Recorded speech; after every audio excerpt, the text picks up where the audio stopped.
गुढीपाडवा झलक संस्कृतीची ओळख महाराष्ट्राची एकतेचा उत्सव. गुढीपाडवा फक्त नववर्ष नाही, ही आहे आपल्या संस्कृतीची ओळख आणि एकतेची खरी ताकद. पुण्यातील एका सुंदर सोसायटीत गुढीपाडव्याच्या पहाटेपासूनच उत्साहाचं वातावरण पसरलं होतं.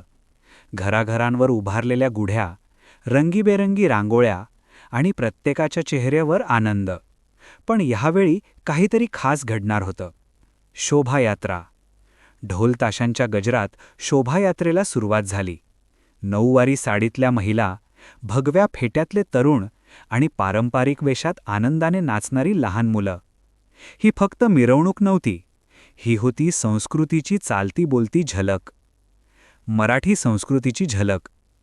या शोभायात्रेत चैत्र, गुढीपाडवा आणि रामनवमी, वैशाख, अक्षय तृतीया, श्रावण, नागपंचमी, रक्षाबंधन, भाद्रपद, गणेशोत्सव, आश्विन, नवरात्र, दसरा, कार्तिक, दिवाळी.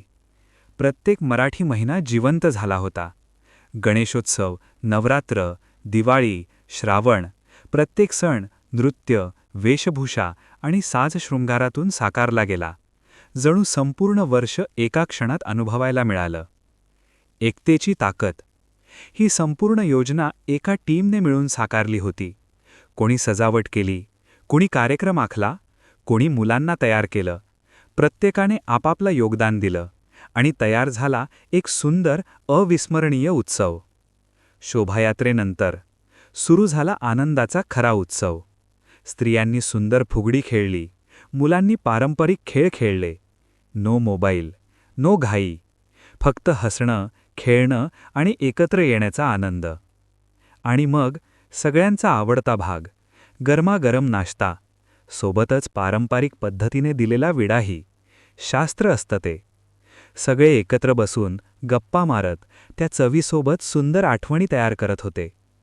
ही फक्त एक सोसायटी नव्हती, ही होती संस्कृती जपणारी एक कुटुंब, जिथे प्रत्येक छोट्या गोष्टीतही परंपरा जपली गेली. आणि गुढीपाडवा झाला एक अनुभव, एक भावना. गुढी उंच उभारूया आणि आपल्या परंपरा मनात आणि कृतीत जपूया. संस्कृती जपली तरच पुढची पिढी आपल्याला लक्षात ठेवेल. जय शिवाजी, जय भवानी.